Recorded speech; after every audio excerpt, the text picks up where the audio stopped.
Hi hello friends, ಇಷ್ಟವಿಲ್ಲದ ಮದುವೆ ಭಾಗ 121. ಈಗ ನೀನು ಹೇಳು, ಈ ನಾಟಕದಿಂದ ಏನು ಉಪಯೋಗ ಆಯಿತು ನಿನಗೆ? ನೀನಾಡಿದ ಮಾತು, ನೀನು ಕೊಟ್ಟ ನೋವನ್ನು ಮರೆತು ನಿನಗೆ ಹತ್ತಿರವಾಗಲು ಬಂದ ಅಂಜಲಿಯನ್ನು ದೂರ ಇಟ್ಟಿದ್ದೀಯ. ಇನ್ನು ಅರುಣ್ ಅವಳ ಹಿಂದೆ ಮುಂದೆ ಬಿದ್ದು ಪ್ರೀತಿಸುವಾಗ ತೋರಿಸಿದ ಧೈರ್ಯ, ಗಂಡಸುತನ, ತಂದೆ ಅವನಿಗೆ ಮನೆ ಬಿಟ್ಟು ಹೋಗುವಂತೆ ಹೇಳಿದಾಗ ಎಲ್ಲೋಯ್ತು? ಸುಮ್ಮನೆ ತನ್ನಿಷ್ಟಕ್ಕೆ ಇದ್ದ ದಿತ್ಯಾಳ ಹಿಂದೆ ಬಿದ್ದು ಈಗ ಅವಳ ಇಮೇಜ್ ಡ್ಯಾಮೇಜ್ ಮಾಡ್ತಿದ್ದೀರಾ ನೀವಿಬ್ರು. ನೋಡು ಜೀವ, ದಿತ್ಯಾಳ ವಿಷಯದಲ್ಲಿ ನಾನೇನು ಮಾಡೋಕ್ಕೂ ಸಾಧ್ಯವಿಲ್ಲ. ಇನ್ನು ಜೈ ಬಳಿ ನೀನೇ ನೇರವಾಗಿ ಮಾತನಾಡು ಎಂದ ತಂದೆಯ ಮಾತಿಗೆ ಜೀವ ಗೊಂಬೆಯಂತೆ ಸ್ತಬ್ಧನಾಗಿ ಕುಳಿತಿದ್ದನು. ಮಗನನ್ನು ಕ್ಷಣಕಾಲ ದಿಟ್ಟಿಸಿದವರು ಲಾಸ್ಟ್ ಒನ್. ಊರು ಉದ್ಧಾರ ಮಾಡೋಕೆ ಹೋಗಿ ನಿನ್ನ ಜೀವನ ಕಡೆಗಣಿಸಬೇಡ. ಮೊದಲು ಇದೆಲ್ಲವನ್ನು ಅಂಜಲಿ ಬಳಿ ಹೇಳು ಎಂದ ಗಂಗಾಧರ್. ತನ್ನ ಮಾತು ಮುಗಿಯಿತೆಂಬಂತೆ ಸುಮ್ಮನಾದರೆ ತಂದೆಯ ಪ್ರತಿಯೊಂದು ಮಾತಿನಿಂದ ತನ್ನ ತಪ್ಪಿನ ಅರಿವಾಗಿತ್ತವನಿಗೆ. ಏನೋ ಮಾಡಲು ಹೋಗಿ ಎಲ್ಲವನ್ನು ಹಾಳು ಮಾಡಿಕೊಂಡೆ, ಮುಖ್ಯವಾಗಿ ಅಂಜಲಿ ಮತ್ತು ತನ್ನ ಲೈಫ್ ಎಂದುಕೊಂಡು ಮಂಕಾಗಿ ಕುಳಿತರೆ ಮಗನನ್ನು ಕ್ಷಣಕಾಲ ದಿಟ್ಟಿಸಿ ಅವನ ಬೆನ್ನು ದಡವಿ ಇಟ್ಸ್ ಓಕೆ, ಎಲ್ಲ ಸರಿಯಾಗುತ್ತೆ. ಈಗ ನಿನ್ನಿಂದ ಡ್ಯಾಮೇಜ್ ಆಗಿರೋ ನಿನ್ನ ಅಂಜಲಿ ಲೈಫ್ ಮತ್ತು ದಿತ್ಯ ಇಮೇಜ್ ನೀನೇ ಸರಿ ಮಾಡಬೇಕು. ಹಾಗೆಯೇ ನಾಳೆ ಭಾನುವಾರ ಅಲ್ವಾ? ಆ ಅರುಣ್ನನ್ನು ಮನೆಗೆ ಬರೋಕೆ ಹೇಳು. ಸುಮ್ಮನೆ ಇದ್ದ ಹುಡುಗಿಯ ಹಿಂದೆ ಪ್ರೀತಿ ಅಂತ ಓಡಾಡಿ ಅವಳ ತಲೆ ಕೆಡಿಸಿ ಈಗ ಕೈಲಾಗದವನ ಹಾಗೆ ಕೂತಿದ್ದಾನಲ್ಲ, ಮೊದಲು ಅವನಲ್ಲಿ ಮಾತನಾಡೋಣ, ಆಮೇಲೆ ನೀನೇ ಜೈ ಬಳಿ ಮಾತನಾಡು ಎಂದು ಮಗನನ್ನು ಸಮಾಧಾನಿಸಿದರೆ ತಂದೆಯನ್ನು ಗಟ್ಟಿಯಾಗಿ ತಬ್ಬಿಕೊಂಡವನು, ಥ್ಯಾಂಕ್ಸ್ ಡ್ಯಾಡ್. ನಿಜಕ್ಕೂ ನಿಮ್ಮ ಮಾತು ಕೇಳಿ ಹೆದರಿದ್ದೆ. ಆದಷ್ಟು ಬೇಗ ಎಲ್ಲ ಸರಿ ಮಾಡ್ತೀನಿ ಅಂತ ತಂದೆಯ ಜೊತೆ ಸ್ವಲ್ಪ ಸಮಯ ಕಳೆದು ಹೊರಬಂದ ಜೀವ, ಲಕ್ಷ್ಮಿ ಅಕ್ಕ ಎಂದು ಕೂಗಿದಾಗ ಅವಳ ಜೊತೆ ಅಂಜಲಿ ಕೂಡ ಹುಡುಗಿ ಕೋಣೆಯಿಂದ ಹೊರಬಂದಾಗ, ಅಕ್ಕ, ನಮ್ಮಿಬ್ಬರಿಗೂ ಡಿನ್ನರ್ ನಾನು ಹೇಳಿದ ಮೇಲೆ ನನ್ನ ರೂಮಿಗೆ ಸರ್ವ್ ಮಾಡಿ. ಅಂಜಲಿ ಬಾ, ನಿನ್ನ ಬಳಿ ಸ್ವಲ್ಪ ಮಾತಾಡಬೇಕು ಅಂತ ಅವಳ ಕೈ ಹಿಡಿದರೆ ಜೀವ 1 ನಿಮಿಷ ಅಲ್ಲಿ ಸಾಂಬಾರ್ ಅನ್ನುತ್ತಿದ್ದ ಅವಳನ್ನು ಮಾತನಾಡದಂತೆ ಕೈ ಸನ್ನೆ ಮಾಡಿ, ಎಲ್ಲ ಅಕ್ಕ ನೋಡ್ಕೋತಾರೆ ಬಾ ಅಂತ ತನ್ನ ಕೋಣೆಯತ್ತ ನಡೆದರೆ ಅವನ ವರ್ತನೆ ನೋಡಿ ಅವಳಿಗೆ ಆಶ್ಚರ್ಯವಾಗಿತ್ತು.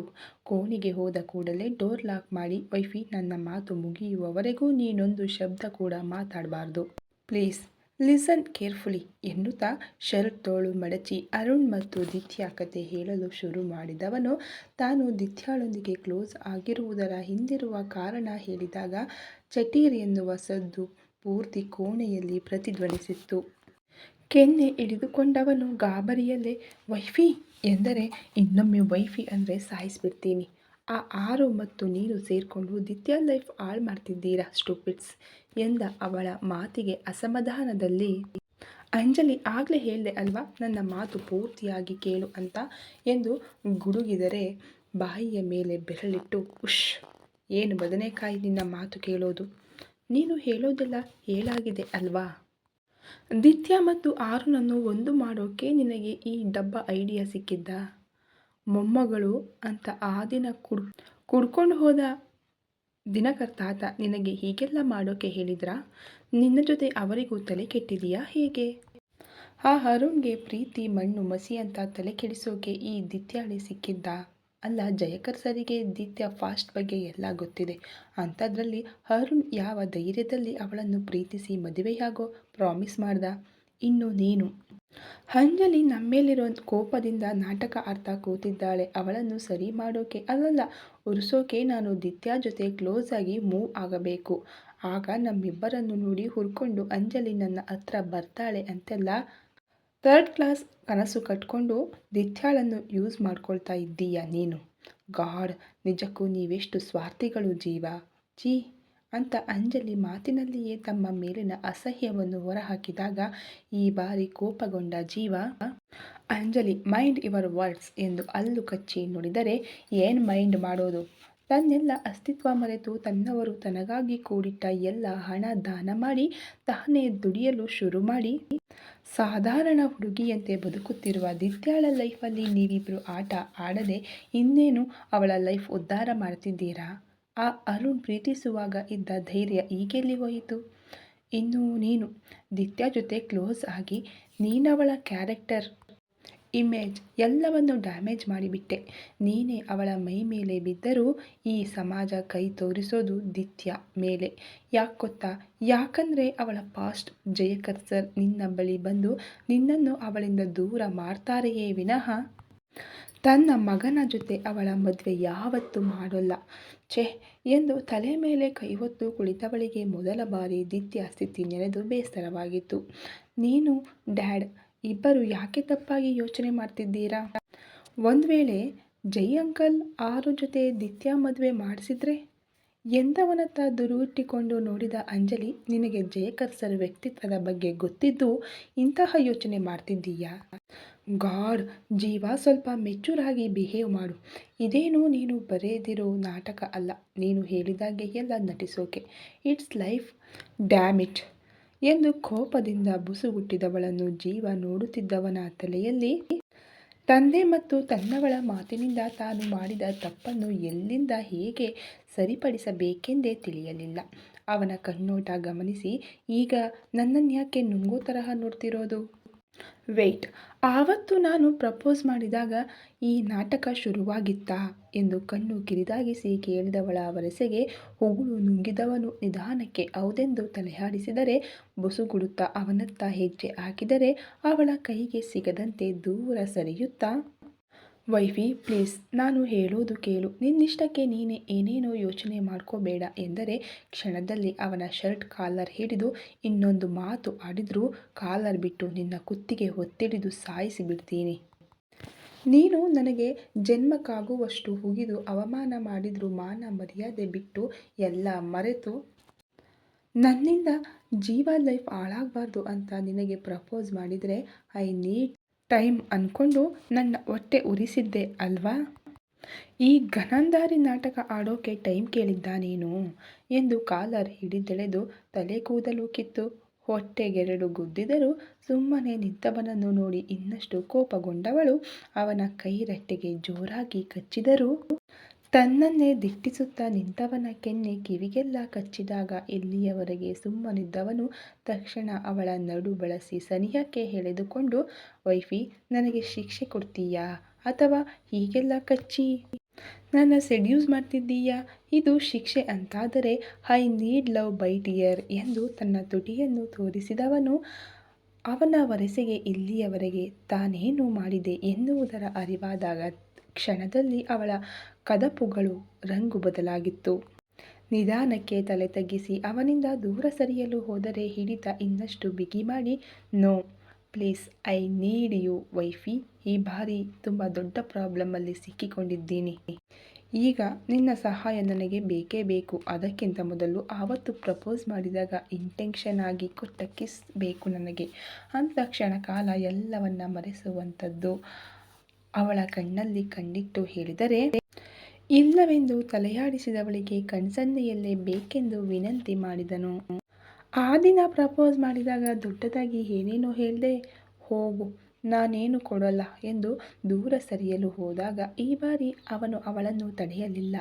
ಅವನ ಈ ನಡೆಯಿಂದ ಆಶ್ಚರ್ಯವಾದರೂ ತೋರದೆ, ನನ್ನ ಲೈಫಲ್ಲಿ ಮೊದಲ ಸಲ ಐ ಲವ್ ಯು ಎಂದು ಹೇಳಿರೋದು ನಿನಗೆ ಆ ಕ್ಷಣ ನೀನು ಒಪ್ಪಿದೆ ಎಂದು ಅದೆಷ್ಟು ಖುಷಿಯಾಗಿದ್ದೆ ಗೊತ್ತಾ? ಆ ಖುಷಿಯ ಆಯಸ್ಸು ಕ್ಷಣಗಳಷ್ಟೇ ಇದ್ದದ್ದು. ಆಮೇಲೆ ನಿನ್ನ ವರ್ತನೆ, ನಂತರದ ದಿನಗಳಲ್ಲಿ ದಿತ್ಯ ಜೊತೆಗಿನ ನಿನ್ನ ಸ್ನೇಹವೆಲ್ಲ ನನ್ನನ್ನು ಅದೆಷ್ಟು ಹರ್ಟ್ ಮಾಡ್ತಿತ್ತು ಗೊತ್ತಾ? ಈಗ ನೀನು ಕೇಳಿದ ತಕ್ಷಣ ಅದೆಲ್ಲ ಮರೆತು ಕಿಸ್ ಮಾಡಬೇಕಾ?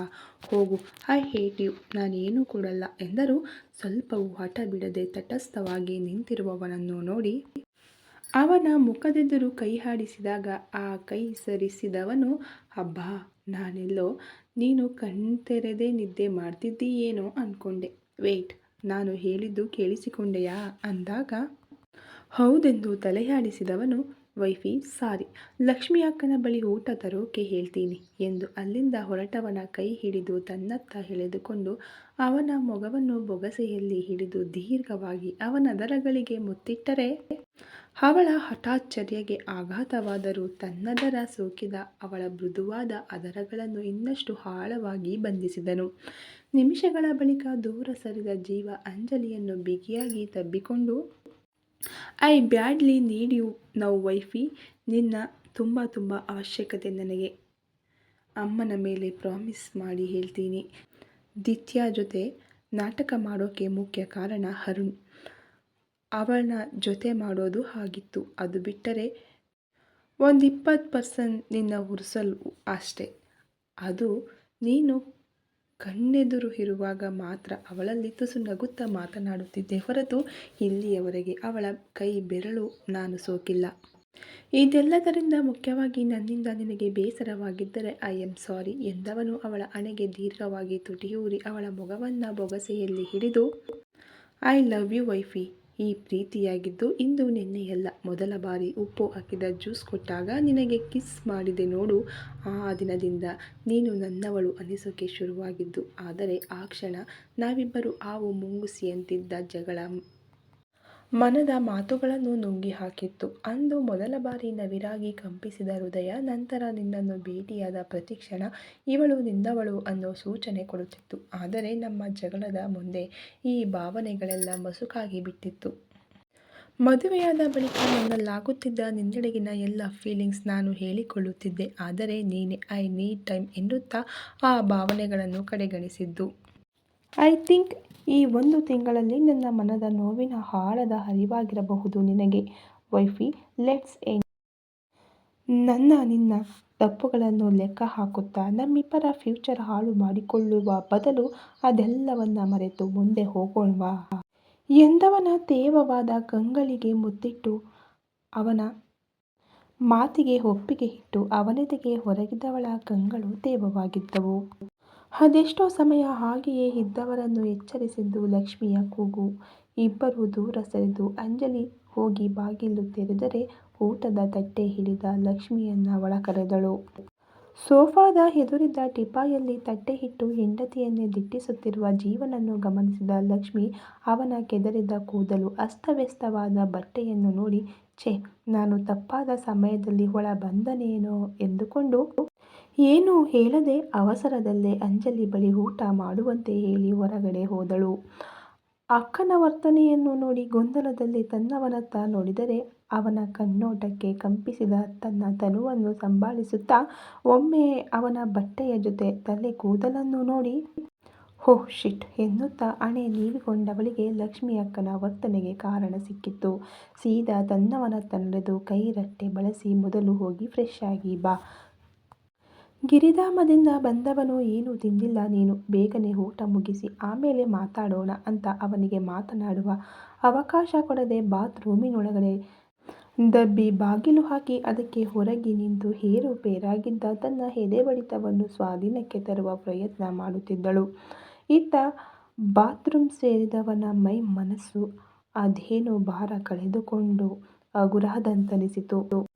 ಈಗಷ್ಟೇ ತಮ್ಮ ನಡುವೆಯಾದ ಮಾತುಕತೆಯನ್ನು ನೆನಪಿಸಿಕೊಂಡು ಈ ಬಾರಿ ತಾನೇ ಎಲ್ಲ ಸರಿ ಮಾಡುತ್ತೇನೆ ಎನ್ನುವ ಭರದಲ್ಲಿ ದುಡುಕಿ ತಪ್ಪು ಮಾಡಿಬಿಟ್ಟೆ ಎನ್ನುವುದರ ಜೊತೆ ಮುಂದೆ ಎಲ್ಲವೂ ಸರಿಯಾಗಲಿದೆ ಎನ್ನುವ ಖುಷಿ ಇತ್ತು.